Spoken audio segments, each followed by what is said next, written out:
حقی طلب یارم برهت چگونه ادا کند دل با شکست حقی طلب یارم برهت چگونه ادا کند که چو موج گوهرش از دعوای جان ندویدن آبی لپا کند نفسی رمیده گر از خودم نشود کفیلی برآمدن چو سحر دماغی طرب وصفای جان بچی بام کسبی هوا کند آه یاره دل بری من جان من بچی بام کسبی هوا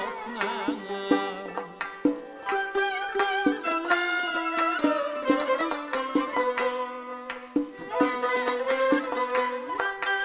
مشنوزی سازی گدای من و جز این ترانه نوای من که غباری بی سرو پای من رای جان برهت نشسته دعا کند و جهانیش و چوبوی گل یارم نخوری فریبی شکوفتگی که بنیم غنچه تبسمت های جان زی هزار پرده جدا کند آه یاره دل بری من جان من زی هزار پرده جدا کند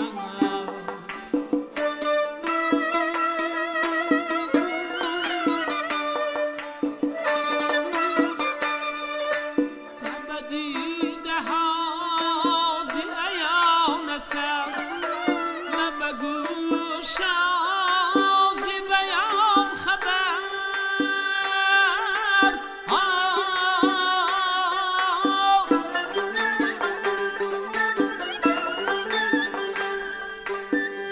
بکشادی روزمی با مدر کسی از کسی چی حیا کند یار یارم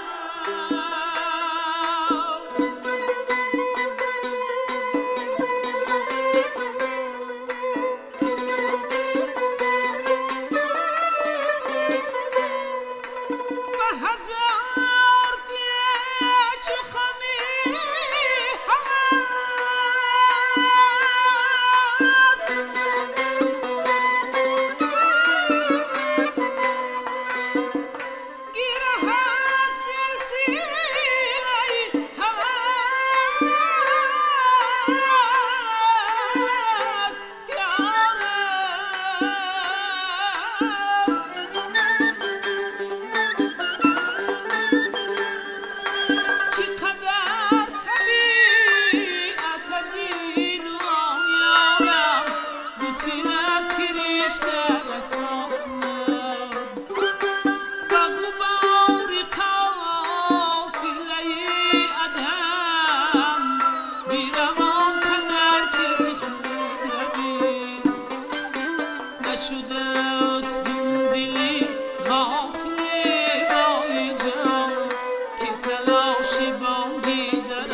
کشم و نشتری ها که به پهلویت ستم هست در بای جان نمی بی جواب کنم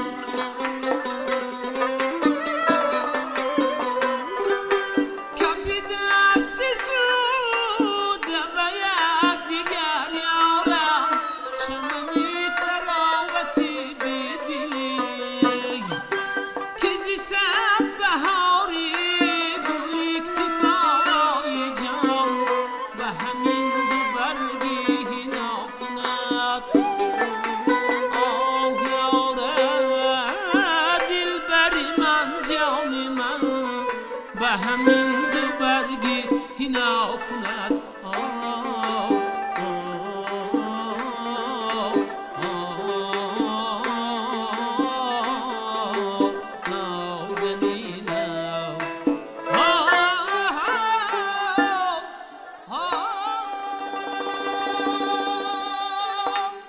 درود گرمی ما رو بپذیرید دوستانی عزیز. برنامه فضا است، برنامه خاصه است. برنامه امروزه فضا راست آمد به روز 6 مقام و تصمیم گرفتیم که درباره همین ژانر خیلی عالی، ژانری که واقعا هم اصالت ملت تاجیک را بیان میکند، یک برنامه ویژه پیشنهاد شما کنیم و در برنامه امروزه ما حضور دارند استادان کنسرواتوری ملی تاجیکستان به نام طلب خوجه ستاروف، خورشید ابراهیموف، زایشا حیدروف و عبدالرسول اسماعیلوف که همراه شاگردان خود امروز به برنامه حضور آوردند و صحبت اطراف آن دستاوردهایی که هنرمندان ما امروز در عرصه بین المللی به دست آوردن حرف خواهیم زد. بیاید سراول درباره وضع امروزه 6 مقام تاجیک حرف میزنیم. در کدام وضع قرار دارد؟ من اولا سلام عرض میکنم برای تمامی شنوندگان و تماشابینان برنامه تلویزیون سفینه و مخصوصا برنامه فضا. 6 مقام در حقیقت بسیار تاب و گردش های زیاد دارد. بسیار زحمت و مهنت های بلند را طلب میکند از یک هنرمند. برای همین هم حالا ما خود پیوسته می آموزیم تا اینکه برای آینده، برای نسل های امروزه این موسیقی نیاگان را با آن همون نازکی هایش آموزانده توانیم. تشکر از دعوتتان و خیلی که شما گفتید امروز 6 مقام در کدام وضع قرار دارد. همه ساله در عرفه روزی 6 مقام الکی این یک عنعنه بسیار خوب هم شده است. از سال 2000 تا این جانب بینید 21 سال سپری شد و در این مدت 21 سال در تمام قلمرو جمهوری عزیزمان یک چند انسامبل های نو تأسیس هم داده شدند، هم در ولایت سوخت، هم در ولایت ختلان، هم در شهر و ناحیه های تابع مرکزی پایتخت. یک چند چهره های نو نیز روی صحنه آمدند که به واسطه این زحمت و مهنت های استادان آنها هست و از این ما افتخار میکنیم. امروز کنسرواتوری ملی تاجیکستان نیز زاده دوران استقلالیت کشور به حساب می رود. امروزها در کنسرواتوری ملی تاجیکستان در فاکولته موسیقی سنتی تاجیک در کافدرای سرایندگی عنعنوی یک چند استادان و هنرمندان و آموزگاران جوانی که در حقیقت فدایی ان همین موسیقی سنتی نیاگان هستند کار و فعالیت دارند. البته برای شخصا من با این نفران کار کردن بسیار یک افتخاری بلند است و همزمان در انسامبل دولتی 6 مقام به نام فضلالدین شهابوف کمیته تلویزیون و رادیو نزد حکومت جمهوری تاجیکستان همچون سراینده کار و فعالیت داریم. در تمام انسامبل ها جایهای کاری خالی بسیار وجود دارد. به انسامبل ها، به مکتب های موسیقی، به کالج های موسیقی آموزگار نمیرسد، هنرمند نمیرسد، سراینده و نوازنده نمیرسد و این وظیفه مقدس ما است که ما باید هرچی زودتر هنرمندان حرفه‌ای را، هنرمندانی که در حقیقت 6 مقام رو با آن همه نازکی هایش از خود میکنند از بر کنند و به آن همین انسامبل ها، به آن همین مکتب های موسیقی، به آن همین کالج های موسیقی وارد شوند، داخل شوند، شامل شوند و کار و زندگی خود را پیش برند. در برابر اونه که در منطقه های تاجیکستان انسامبل های 6 مقام فعالیت میکند، همچنین مکتب های مخصوصی هست. مکتب های مخصوصی هست که اون نفرانی که مثلا خردسال هستند، نورس هستند، آنها را نیز در همین روحیه تربیت میکنند. بله. وضع در اونجا چگونه است به اندیشه شما؟ رحمت میگویم به همین برنامه دعوتتان. در ناحیه ها و ولایت ها امروز ها مکتب های موسیقی مخصوص یا اینکه کالج های صنعت هستند که در آنجا مخصوصا با همین اسلوبی انعنه استاد شاگردایی که تا همین روز رسید آمده است موسیقی کلاسیکی ما را می آموزاند و آنها امروزها با کنسرواتوری ملی تاجیکستان خیلی از شاگردان را آماده نموده روانه ساخته استادیان و هم در سرایندگی و هم در نوازندگی.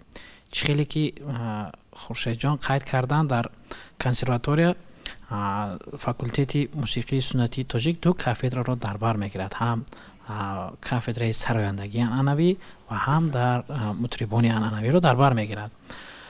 در آنجا مثلا امروز یک چندین آموزگاران جوان خود که همین کنسرواتوری را ختم کردن کار و فعالیت کرده برای آینده همین نیاگان ما سهم خود را گذاشته ایستادند. وقتی که تحصیل میکنن مثلا در هم مکتب‌های موسیقی الکی دوران تجربه‌ای که در همین سمت مثلا دانششون چگونه است، فهمی موسیقیشون چگونه است وقتی که از آنجا میآیند؟ این سمت آسان نیست، یا اینکه مثلا در مکتب‌های موسیقی امروزها خیلی که خورشید جان قید کردن بعضی مکتب‌ها متخصص نمیرسد، در بعضی کالج‌ها نیست. این شش مقام یک علمی تام است که حالی تا آخری آن را هیچ کس نرسیده است. بله. پیوسته همه ساله مثلا عالمان کار کرده استادن. مکتب‌های میانه که مکتب‌های موسیقی اگر گیریم اگر از اونجا ختم کرده میبیایند ولی از اسلوبی استاد شاگردی نگذاشتند. آنها نمیدونند که در کدام سطح باید سرایه میایند که صدا براره. همین ژانر مقام ژانری است که تنبور رو بدون اون حس کرده نمیشود.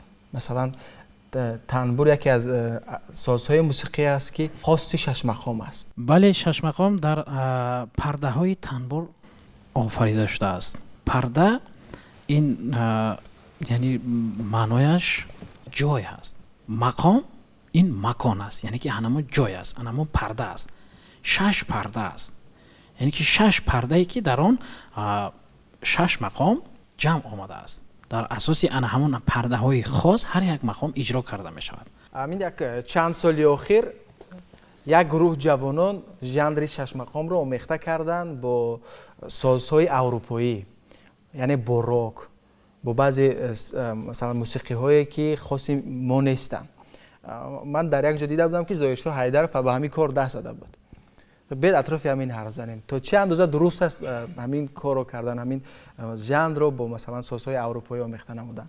دولتی که همسایه که ما امروز ازبکستان هستند الکی آنها سازهای اروپایی رو استفاده بردند و ما هم کوشش کنیم اگر استفاده بریم باز رنگی‌تر می شود. نه که تنها من میگم که سرودهای شش مقام رو نیو در همین پرده های شش مقام ایجاد کنیم و سازهای اروپایی رو استفاده بریم، چون امروز جوانان رو من بسیارتر یعنی مشاهده میکنم با موسیقی های یعنی اروپایی رو آوردند. بله. و شاید آنها رو باز به همین موسیقی ملی خود جلب کردند، با همین راه، با همین واسطه سرودهای عموما یعنی به این شش مقام ما دست نمیزنیم. در همین پرده هایی که در پرده های شش مقام سرودها ایجاد نموده در همین سازهای اروپایی استفاده بریم باز خوبتر می شود. شما نیز همین گونه یک چند ترانه داشتید که آمیختگی بود؟ بله و من سرودی شکرانه کنم که برای تاجیکستان عزیزی ما بخشیده شده بود. با همراهی انسامبل استرادی گلشن ما هم‌آوازی کردگی بودیم و این چیز بسیار برای مردم پسند آمدگی بود و این هم یک تجربه هست و این هم یک رویه های در شش مقام پرده های شش مقام است. اما از ایجادیات خودم بودم با همراهی انسامبل استرادی گلشن ما سراییده بودم. می شود که مثلا وقتی که همین ژانر آمیختگی می‌یابد با سازهای اروپایی یک ژانری نو گوییم؟ میدونید از بسیار درست قید کردن. مادامی که ما تکیه میکنیم به پرده های شش مقام و تولید میشود الکی آهنگی نو در برابری با اسباب‌های موسیقی نیاگان اجرا کردن ҳамзамон мо бо асбобҳои аврупоӣ, асбобҳои барқӣ илова мекунем, мешавад суруду оҳангҳои нав. халқӣ мегӯем, намедонам эстради мегӯем, намедонам ё як дигар намуд бигзор бошад, лекин асос чи аст? Асос мо такя мекунем ба мусиқии суннатии ниёгон. Ана ҳамин чиз муҳим аст. мо ин бисёр таҷрибаи хубам медиҳад ва устодони гузаштаву имрӯза аксарияташон, агар гирем Шодравон бой Муҳаммад Ниёзов, Карим Қосимов, Маъруфхоҷа Баҳодуров, Содирхон Ҳофиз, дигар устодон такя ба пардаҳои шашмақом намуда як суруду оҳангҳое эҷод карданд, ки имрӯзҳо мардум пайваста инро талаб мекунад. Дар ҳақиқат ва мондагор ҳам ҳаст ин сурудҳо, албатта бо суханҳои ҷолиб, бо шеъру ғазалҳои баланд мазмун. ташаккур. боз чӣ армғонӣ доред барои бинандаи мо? мо дар арафаи рӯзи шашмақом ҳама сола консерваторияи миллии Тоҷикистон ба таври силсила ҳам бахши созӣ гирем аз мушкилот, масалан аз мухаммасу тарҷеҳу гардун, инҷо боз Абдурасул Исмоилов ино бо дурусттар шарҳ медиҳанд ва аз қисмати бахши наср бошад, масалан аз Сарахбор шурӯъ мешавад, унҷо якчанд таронаҳо дорад, баъдан гузариш мешавад ба Талқини Уззол, боз тарона, баъдан ба Насру Насруллоию, супориши аввал ва Уфар, супориши охирон ба итмом мерасад, баъдан шӯъбаи дуюм шурӯъ мешавад, ки онҷо боз зоиришҳо сухан хоҳанд гуфт. Фикр мекунам ҳар сола мо талаботи консерватория чунин аст, ки бояд ба донишҷӯён сирф мусиқиҳои шашмақом пурра омӯзонда шавад ва ҳар соли мо як мақомро интихоб мекунем ва ба таври зинда бе истифодаи фонограмма дар рӯзи шашмақом манзури тамошобинон мегардонем.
از اشک سوزان تر کنم رخسار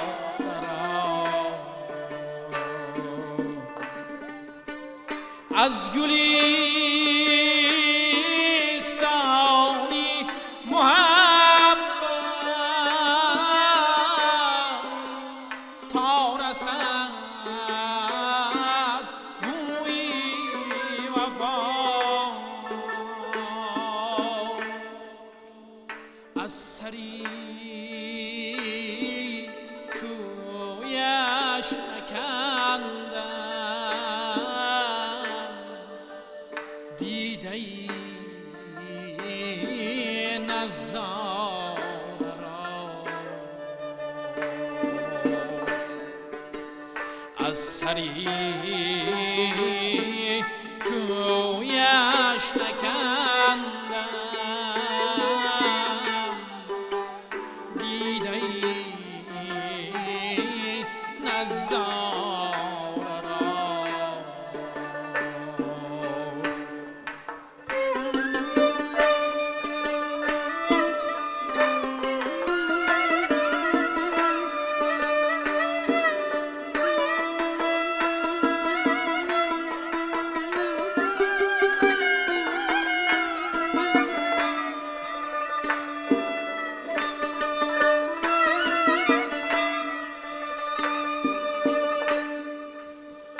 هر کی شد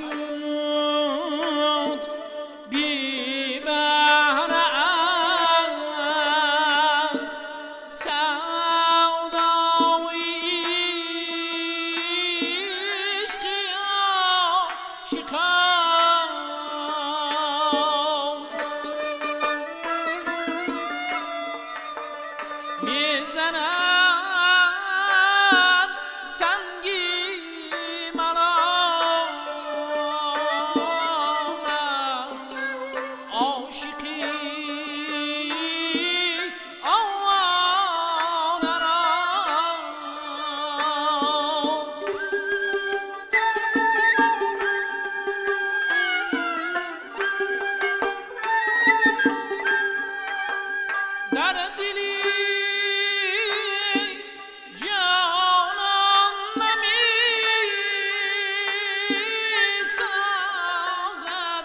اثر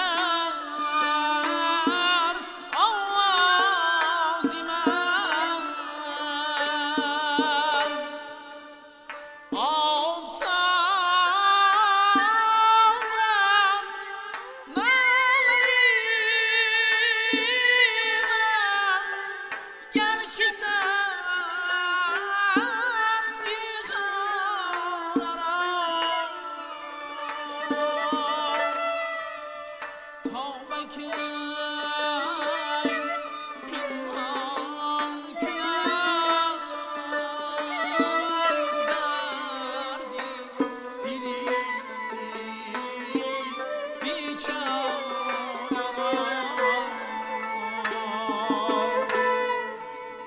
تا بکی از اشک سوزم تر کنم رخساره را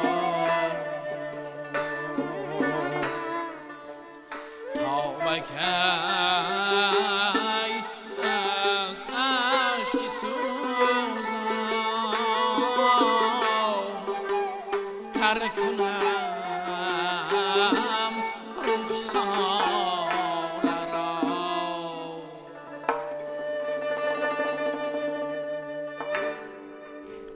دوستان عزیز یادآور میشم که برنامه فضا است و در برنامه امروزه فضا استادان کنسرواتوار ملی تاجیکستان حضور دارند. مقام بزرگ گفتیم، مثلا مقام بزرگ چیست و چی ها را در بر میگیرد؟ مقام بزرگ در روی خط شش مقام سیوم مقام را اشغال میکند. مقام بزرگ در بر میگیرد مشکلات، نصر، این طرز سلسله نوازی است.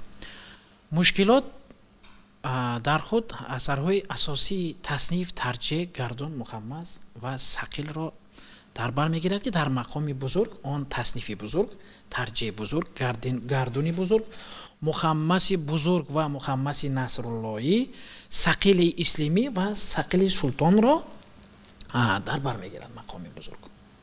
و امسال مطربان عنعنوی کافدره فاکولته موسیقی سنتی تاجیک امسال انا همین اثرها را در شکل زنده و شنوندگان پیشنهاد می‌کنند.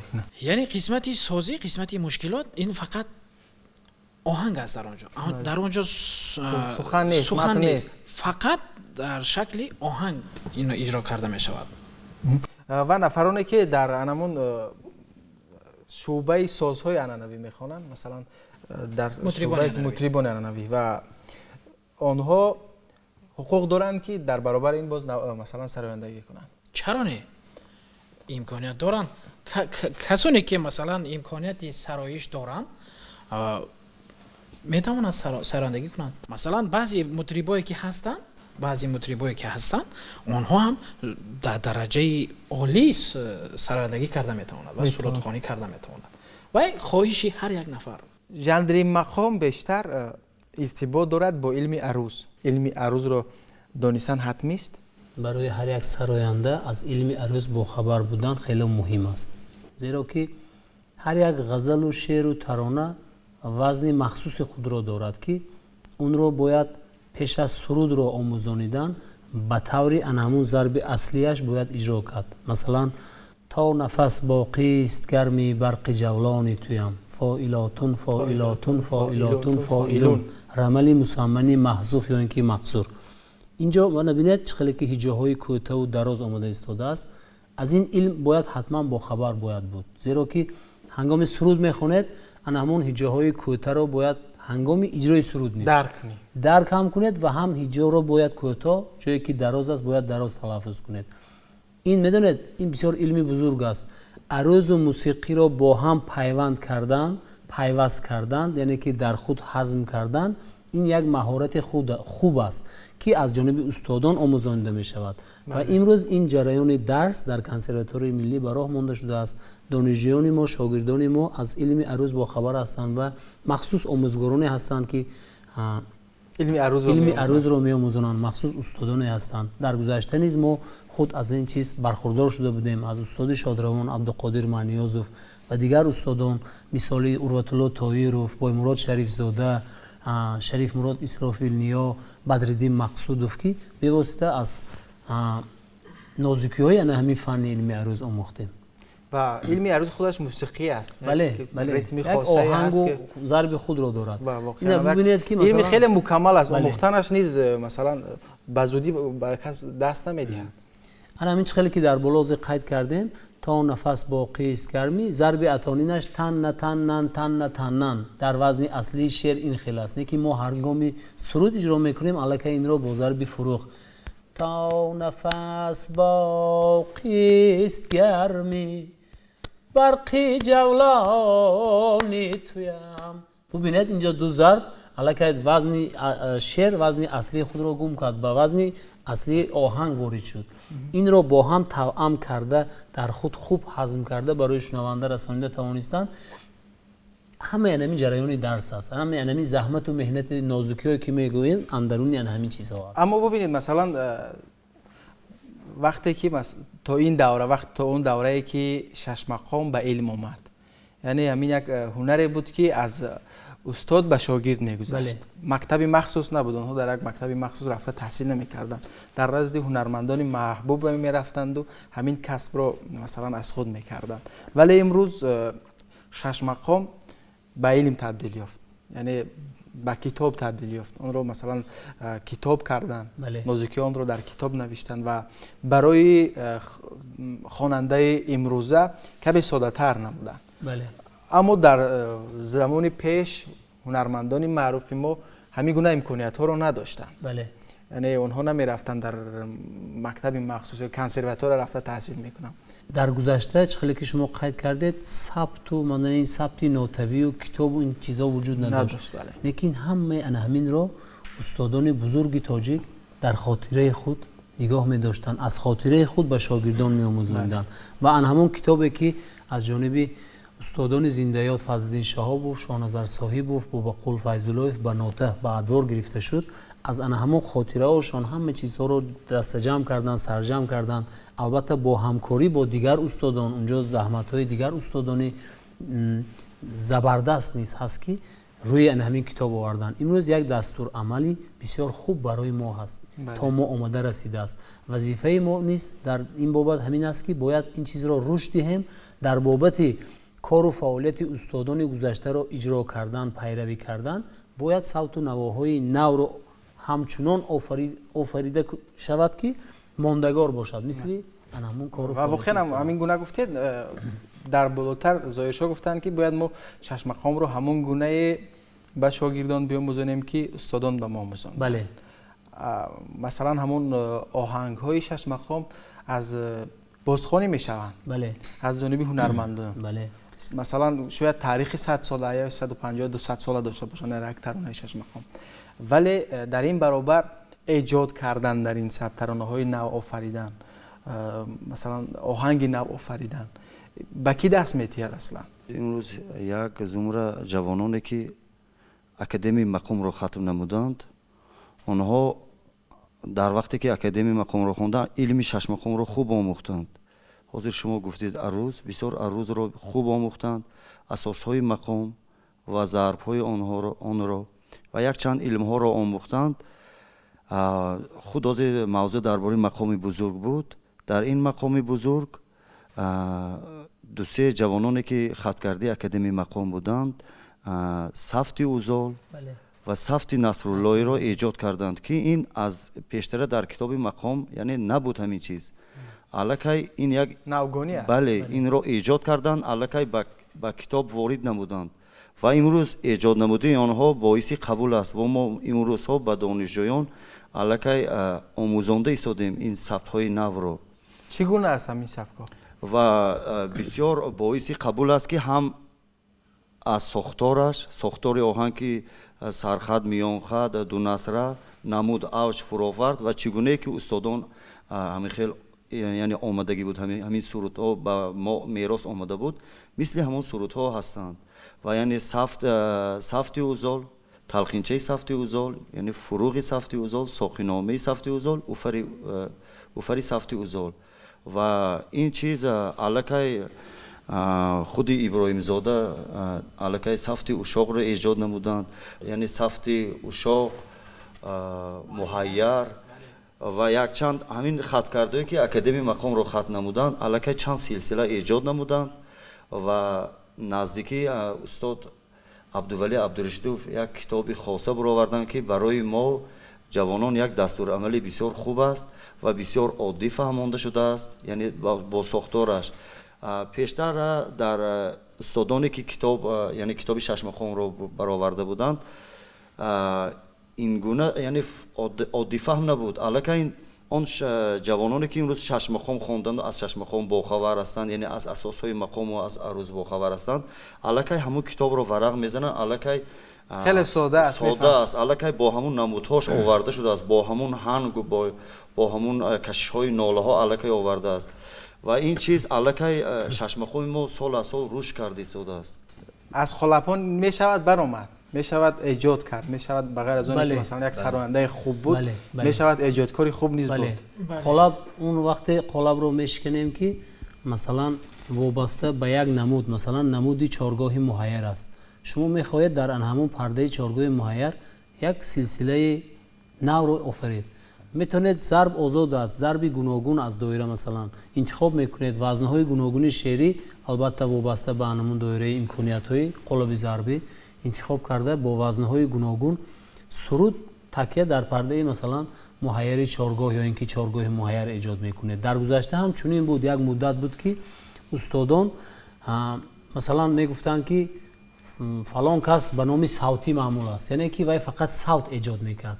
فلان کس میگفتن نویی وای نای نواز بود، فلان کس غژکی میگفتن. در گذشته این چیز انعنه استاد و شاگرد انم خیلی ادامه یافته بود. یعنی همین آهنگایی که تا امروز اومدن، ترانه‌ای که تا امروز اومدن مال ایجاد یک هنرمندی بود. بله نبود. بله در گذشته بسیار در این جاده بسیار استادان گذشته بسیار زحمت کشیدن. این مهنت یک نفر نیست. ششمقام رو به طوری همین باید و شاید تا امروز به دست ما آوردن. این اولا که این بسیار خدمتی شایسته یک شاهکار خیلی بزرگ است. بله، نه که همه این رو در قالب آورده، در کتاب سرجم کرده، برای امروز برای نسل امروز آورده رسن، این باعث افتخار است. بله و می شود که یک ترانه دیگر پیشنهاد کنیم.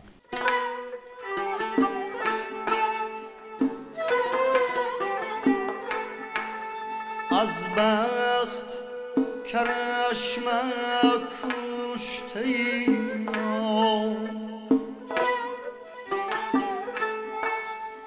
سر قامتم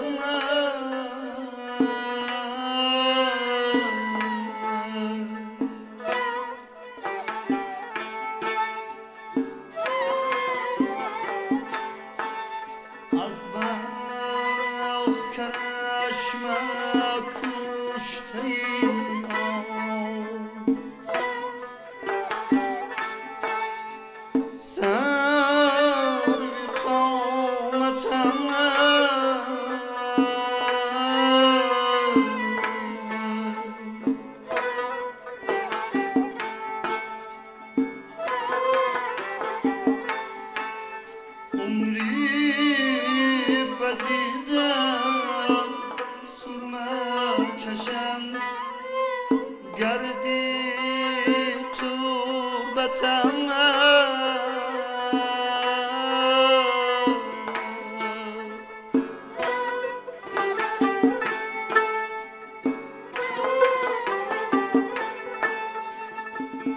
شاخی ترم که تازه است گلشن بریدن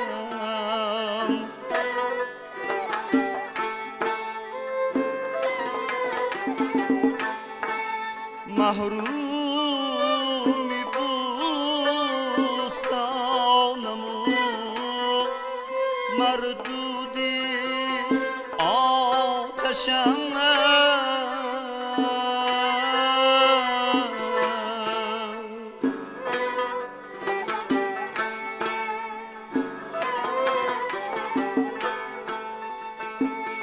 مجنونی دشتی زردمو فرهادی کوی غمم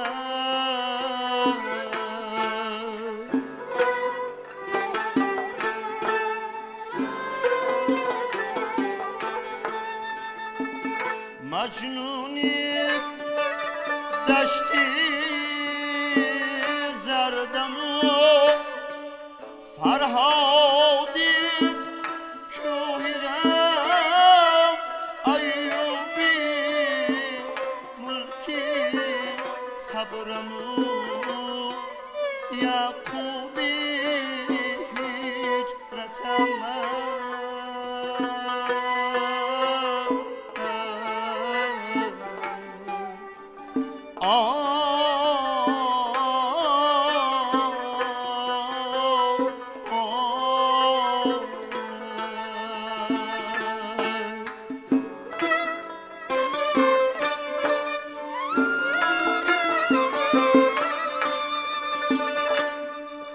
در محفل یکی نشعه‌ای اشاق پر صداست هی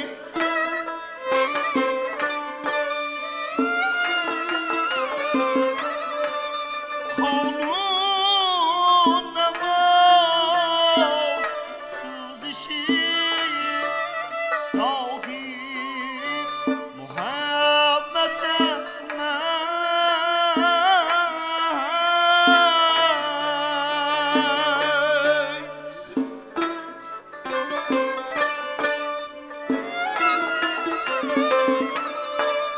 من آنیم که منتی گردونی دل کشم سایه به تاقی عرشتری رخشی همتم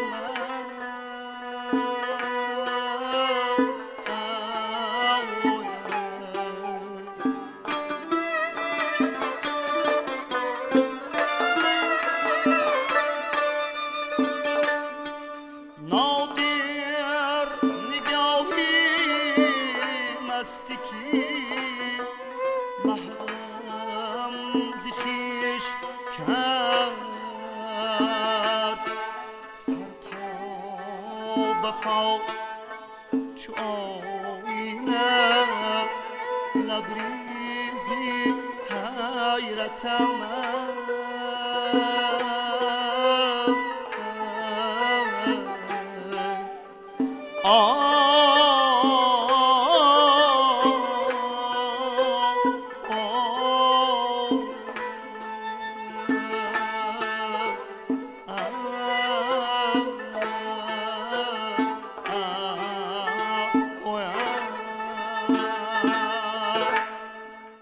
برای رشد منبعده همین ژانر، برای باز هم رونق یافتن همین ژانر در میان مردم و باز هم هواداران زیاد پیدا کردن همین ژانر باید چیکارها کرد؟ من فکر میکنم که مثلا در برابر مثلا امروز مکتب‌های موسیقی در تمام گوشه و کنار مملکت از زمان قرار دارند، کار و فعالیت دارند. کالج‌های موسیقی باید شاگردان را، نورسان را، جوانان را چنین تربیت نماییم که در آینده صف اخلاصمندان و پیروان این موسیقی سنتی نیاگان زیاد باشد. اگر خوب میشد در مکتب‌های میانه درس‌های موسیقی، مثلا مخصوصاً موسیقی سرودهای شش مقام و فلک، چرا نه در مکتب‌های میانه آموزانی درس‌های سرود؟ بله، در درس‌های سرود به واسطه، چون این گذشته نیاگان ما است. بله. در زمانی صاحب اصالت ما است. بله، در زمانی صاحب استقلالی کشور از جانب اساسگذاری صلح و وحدت ملی پیشوای ملت با این ژانرها، با این شش مقام و فلک مخصوصا روز جدا کرده شد و همه ساله ما این رو قید میکنیم، جشن میگیریم با تیاری آمادگی‌های خوب. و با چرا مثلا در مکتب‌های میانه وارد نکنیم؟ مادامی که امروزها در دانشکده دولتی فرهنگ و صنعت در کنسرواتوری ملی تاجیکستان متخصصا آماده شده ایستادند، باشد که مثلا در مکتب‌های میانه، در مکتب‌های مخصوص باید تأسیس داده شوند که جوانان و نورسانمان رو در همین روحیه تربیت کنیم. فردا ما از آنها مثلا طلب کرده میتوانیم که شش مقام از چی عبارت است، چی ساختارها رو در بر میگیرد، چی نمود و اوجها رو دارد. اگر مثلا نشودم مادامی که از 10 نفر 20 نفر 50 نفر خواننده 1 نفر سراینده می شود، 2 نفر نوازنده می شود، بسنده است. مادامی که اقلا سراینده و نوازنده هم نشود، برخوردار از موسیقی نیاگان که در یک جا مثلا بیرون از تاجیکستان هم اگر سفر کند بابت این ژانر، بابت این موسیقی سنتی نیاگان حرف زده می‌شود. مثلا کنسرت هایی که شما پیشنهاد میکنید چگونه هستند هواداران اون نفرانی که به کنسرت ها میآیند؟ نسبت سالهای پیشین من فکر میکنم کنسرت ها بسیار تماشابینان خوش میپذیرند و تالارها نیز پر از تماشابین میشود. و یک چیز رو نگفته نمونم که ما از جانب خود هنرمندان هم خطاگی هست. مثلا با فنگرام برآمد میکنیم بعضن یا اینکه شعرهای سبک رو انتخاب میکنیم که و این چیزها در شش مقام همه غزل‌ها و شعرهای بلند مضمون استفاده کرده شدن که یک خیلی اون غزل‌ها رو توسط مثلا فرهنگ لغت باید مضمونش رو درک کنی یا اینکه فهمیده گیرید.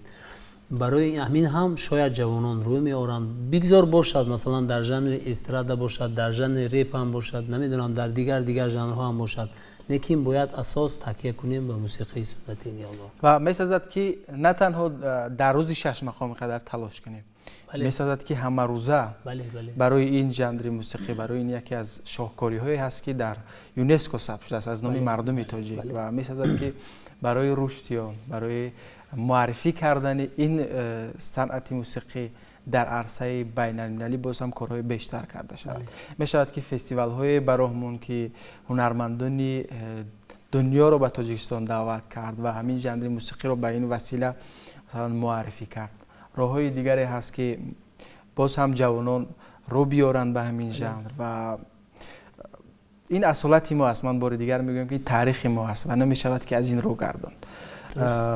بار دیگر خوش آمدید به برنامه فضا. تشکر برای یک صحبتی جالب، تشکر برای ترانه های دلنشین و در آخر برنامه باز هم یک ترانه پیشنهاد می شود از جانب شما.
حسنش می سزد